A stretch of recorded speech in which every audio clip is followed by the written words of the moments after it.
গাজীপুরে আমরা যা দেখেছি, সেই টঙ্গীর আলেম মুফতি মুহিবুল্লাহ আজমি, বাংলাদেশের বয়োবৃদ্ধ একজন আলেম, হঠাৎ করেই ওনাকে ঘুম করে নিয়ে যাওয়া, এই সমস্ত তথ্যে সারা বাংলাদেশের উলামায়ে কেরাম সরব ছিলেন। সবাই বিষয়টা নিয়ে কথা বলেছেন। সবশেষ দেখা গেল উনি জুমার নামাজে মসজিদে এসেও মুসল্লিদের সামনে দাঁড়িয়ে বলছেন যে আমি খুব ক্লান্ত, আমি কিছু বলতে পারছি না। তখনও তার চোখ মুখে একেবারে আতঙ্কের ছাপ ছিল। এরপর যাই হোক, সবাই ওনাকে আশ্বাস দিয়েছেন, সবাই ওনার পাশে ছিলেন। আমি বিক্রমপুরী ভাইয়ের প্রশংসা করছি। একজন আলেম কতটা সাহসী হতে পারে, তিনি সাহসিকতার সঙ্গে মুহিবুল্লাহ সাহেবের পাশে ছিলেন। তো এইখানে আমরা যেটা লক্ষ্য করলাম যে দিন গড়াতে না গড়াতেই কেমন যেন একটা নাটকীয় একটা বিষয় আমাদের চোখের সামনে চলে আসলো। ওনার সন্তান বক্তব্য দিতে গিয়ে একটু এক্সট্রিম কথা বলেছে যে ধুতি খুলে ফেলবে, আরো অনেক কিছু। আমরা আসলে এইভাবে বলার পক্ষে না, তবে আমরা ছাড় দেওয়ারও পক্ষে না।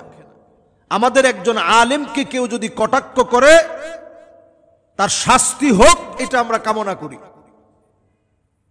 কিন্তু বড় দুঃখজনক সত্য, এখন আমার কাছে মনে হচ্ছে কেন যেন একটা নাটকীয়তা বারবার সাজানো হচ্ছে।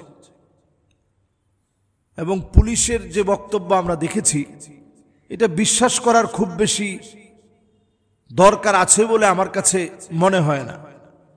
যে পুলিশ বিগত 16 বছরে কত এরকম নাটক সাজিয়েছে, তো সেই নাটকের ধারাবাহিক স্ক্রিপ্ট কিনা সেটা একটু আমাদের বিবেচনা করা দরকার। আমার কাছে অনেকগুলো অসঙ্গতি আমার চোখে ধরা পড়েছে। এর মধ্যে অসঙ্গতি নাম্বার 1, বলা হয়েছে তিনি নিজে টিকিট কিনছেন, বাসে গিয়েছেন। তো বাসে যে লোকটার পাশে বসছেন অথবা যাদের পাশে বসছেন তারাও সাক্ষী দিচ্ছে যে আমরাও লোকটাকে দেখেছি। উনি বাংলাদেশের এরকম পরিচিত কোনো বক্তা না, এমন ফেমাস কোনো মানুষ না যে সবাই ওনাকে দেখলেই চিনে ফেলবে। তাহলে এটা একটা সন্দেহের জায়গা। 2 নাম্বার একটি সন্দেহের জায়গা হচ্ছে, বারবার যে বলা হচ্ছে তিনি বাসের টিকিট কিনেছেন। টিকিট কাউন্টার থেকে যে কোনো, আপনি যদি একটু বল প্রয়োগ করেন, আপনার পেশি শক্তি ব্যবহার করেন, যে কোনো কাউন্টার থেকে যে কোনো দিনের আপনাকে টিকিট বানিয়ে দেওয়া যাবে। তো একটা দিনের টিকিট যদি আপনাকে দেখানো হয়, এতে করে এটা প্রমাণ হয় না যে লোকটা ওই দিন সত্যিকারই তিনি গিয়েছেন। আপনারা যে সিসিটিভি ফুটেজটা দেখেছেন, আমি পরিষ্কারভাবে বলি, এই সিসিটিভি ফুটেজে আপনি হাঁটার ধরন দেখবেন, তখন একজন আলেম বীর দর্পে যেভাবে হাঁটে এবং রাসূল সাল্লাল্লাহু আলাইহি ওয়াসাল্লাম যেভাবে হাঁটা শিখিয়েছেন, আমি দেখেছি হুবহু ওই ক্যাটাগরিতে তিনি হাঁটছেন। বডিটা টান টান সামনের দিকে, এবং এখানে আপনারা দেখবেন যে পাগড়ি যে কালার ছিল, এই কালারের সাথে পরের যে পাগড়ির কালার, এটার ভিন্নতা আছে। এবং 3 দিন পরে ওনার পাগড়ি খুঁজে পাওয়া গেছে। তাহলে আপনি একটু চিন্তা করেন, পঞ্চগড়ের একটা জায়গাতে 3 দিন পরে কেন পাগড়ি খুঁজে পাওয়া যাবে? এটা একটা গুরুত্বপূর্ণ পয়েন্ট। আরো একটা পয়েন্ট হচ্ছে, তিনি মার্কেট সংলগ্ন একটা স্থানে উনাকে যে পাওয়া গেল, তো ওইখানের তো অনেক সিসিটিভি ফুটেজ থাকবে। ওইখানকার কোন সিসিটিভি ফুটেজ কেন তারা দেখাতে পারছে না? এখন তারা যে সিসিটিভি ফুটেজগুলো আমাদেরকে দেখাচ্ছে দিন তারিখ দিয়ে যে কোনো মুহূর্তে সিসিটিভি ফুটেজ আপনি বানিয়ে, ধরুন ওনাকে যখন ফেরত দিয়ে যাওয়া হলো, ফেরত দিয়ে যাওয়ার পর বিভিন্নভাবে ওনাকে থ্রেট করে এখন ওনাকে দিয়ে বের হওয়ার একটা এক্সপ্রেশন নিয়ে, অথবা আগেকার যে কোনো সময়ের একটা ভিডিও কালেক্ট করে সেই ভিডিওর দিন তারিখটা যে কোনোভাবে মুছে দিয়ে এই কাজটা সংগঠিত করা একেবারেই সম্ভব। এই ভিডিও পাবলিশ করা একেবারেই সম্ভব বিষয়। তাহলে বোঝা যায় যে এই জাতীয় কর্মকাণ্ড তারা ইচ্ছাধীন যে কোনো সময় করতে পারে। এরপরে আসুন, উনি এখন বলছে যে আমাকে ঝিনে ধরেছে, কে যেন আমার কানে বলতেছে, এজন্য আমি ওই সময় দৌড়িয়েছি, আমি গিয়েছি, আমার কিছু মনে নাই। এবং এই নাটকটাকে পাকাপুক্ত করার জন্য দ্বিতীয় নাটকের যে অংশ, যে উনি একেবারে খালি গায়ে বের হয়ে চলে যাচ্ছে, এরপর সবাই মিলে ধরেও ওনাকে আনতে পারতেছে না, এটাও নাটকের একটা অংশ হইতে পারে। বাংলাদেশে অসম্ভব বলে কিছু নাই। এটা স্ক্রিপ্টেড ওনাকে দিয়ে করানো হচ্ছে, যাতে প্রমাণ করানো যায় যে ওনাকে ঝিনে ধরেছে অথবা ওনার উপরে কালো জাদু করা হয়েছে। এটা প্রমাণ করানোর জন্য, সত্য ঢাকার জন্য দ্বিতীয় স্ক্রিপ্টেড নাটক হতে পারে এটা।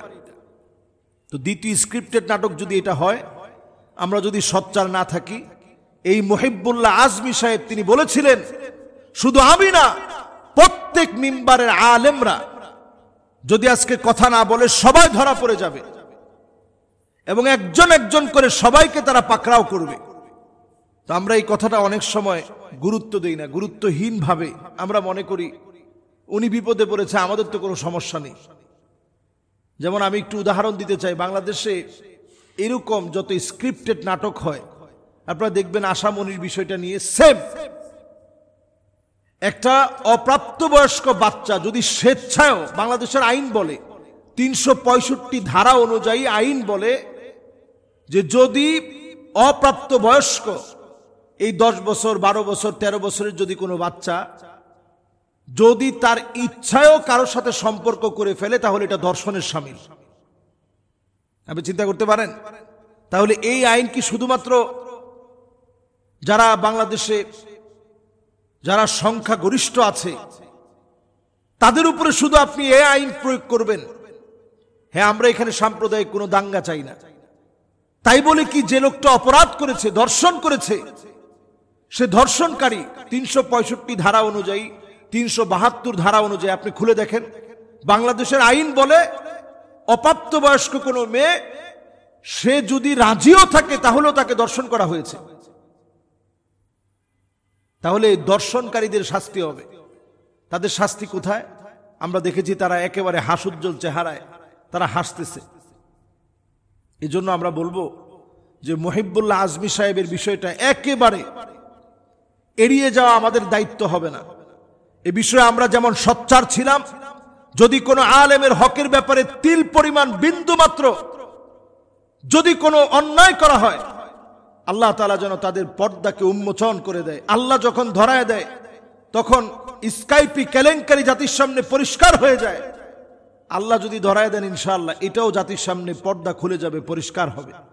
এখন যদি ওনাকে বলা হয় যে আপনার মেয়েকে হত্যা করা হবে, ধর্ষণ করে মেরে ফেলা হবে, আপনার ছেলেটাকে হত্যা করা হবে, আপনার স্ত্রীকে গুম করা হবে, স্বাভাবিক উনি বয়োবৃদ্ধ মানুষ, উনি চিন্তা করবেন একেবারে ছন্নছাড়া হয়ে যাবে আমার জীবন, এর চাইতে থাক আমি দোষটা নিজের কাঁধে নিয়ে নিই, দোষটা আমার নিজের কাঁধে আমি নিয়ে নিই।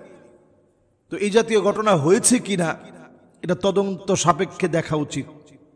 এবং দেখবেন এই জাতীয় ঘটনার পরেই নতুন নতুন আরেকটা ঘটনার বাংলাদেশে চলে আসে, এই ঘটনা ধামাচাপা হয়ে যায়। এটা যেন একেবারে শেষ না হয়ে যায়, বরং একজন আলেমের সাথে যে অন্যায় হয়েছে এটা খতিয়ে দেখা হোক। এবং আমি বলবো, যদি একটা প্রশাসন অন্যায় কোনো রিপোর্ট দেয়, তাহলে অন্য দৃষ্টিভঙ্গি থেকে আরো গুরুত্বপূর্ণ দায়িত্বে যারা আছে তারা বিষয়টা যেন খতিয়ে দেখে। না হলে আল্লাহর আদালতে জবাব তো দিতে পারবেন না। দেশের প্রত্যেকটা মানুষের হাতে এখন এক একটা ডিভাইস, মানে এক একটা মিডিয়া এখন মানুষের হাতে হাতে। আপনি দেখবেন সব একদিন বের হয়ে যাবে, অলরেডি বের হচ্ছে। এমনকি আপনারা দেখবেন যে পুলিশের একজন কমিশনার বলতেছে, সাস্টেইনেবল কোন সরকার যদি বাংলাদেশে থাকতো তাহলে আমি গুলি করে বিক্রমপুরীকে মেরে ফেলতাম। আপনি চিন্তা করছেন একটা পুলিশের আমলা হয়ে কত বড় দুঃসাহস দেখাতে পারে? তা আমরা এরপরেও সজাগ হচ্ছি না। দিন তো আবার এমন আসতে পারে, আলেমরা কথা বললে বাধা দেওয়া হবে, হত্যা করা হবে, গুম করা হবে, নাটক সাজানো হবে। যদি বাঁচতে চান, এখনই নিজেদের অধিকার আদায়ের জন্য সবাই একযোগে কথা বলতে হবে। সুতরাং আমরা আমাদের প্রিয় বয়োবৃদ্ধ আলেম মুফতি মুহিব্বুল্লাহ আজমি হাফিজাহুল্লাহ ওয়া রাআহ, ওনার বিষয়টা যেন আমরা ভুলে না যাই, ওনার জন্য দোয়া করি। দেখলেই বোঝা যায় উনি প্রচন্ড ক্লান্ত, পরিশ্রান্ত এবং একটা ভয় আতঙ্ক নিয়ে তিনি কথা বলছেন। আল্লাহ তাআলা আমাদের যত রকমের পর্দা রয়েছে এই পর্দাগুলো উন্মোচিত করুক।